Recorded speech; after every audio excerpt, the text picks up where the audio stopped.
I'm under the understanding that what's being discussed is a kind of like a lockdown of people, where people will have to stay at home, schools. We've got to look at Japan, Korea, and obviously China to see examples of a lockdown.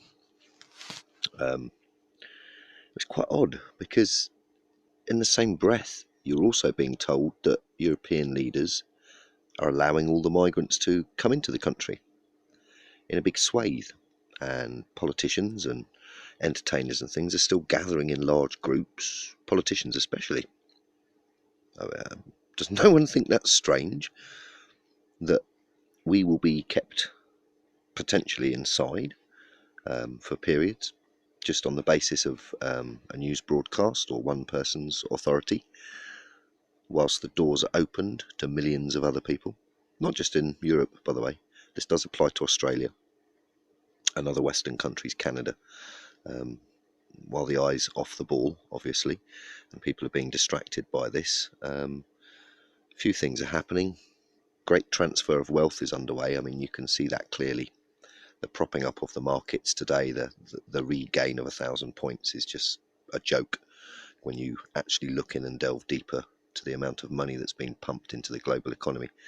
And it's cash, and that money will make its way up and up and up, and we won't see it. And that's a fact. So, it's just a bit of a thought looking around at the world today, that we're being told in the breath on the mainstream that we, in our own countries, because of a so-called flu that doesn't seem to be killing that many people. I'll give you the figures quickly. 0.61% of people infected in Korea, death rate 0.61%. Elderly, sick, people of low immunity. America, 8,200 deaths this season from flu alone, from named coronavirus, which has been in circulation since the 1960s. We're told you might have to stay at home, go to work, schools shut. Well, meanwhile, there's a 1.5 million refugees or migrants, financial migrants, whatever you want to call them. Some of them in desperate need, but let's face it, the majority aren't. About to flood into Europe during the middle of this. It makes little sense. But of course, if you look at this as the scam, it makes total sense. Cheers.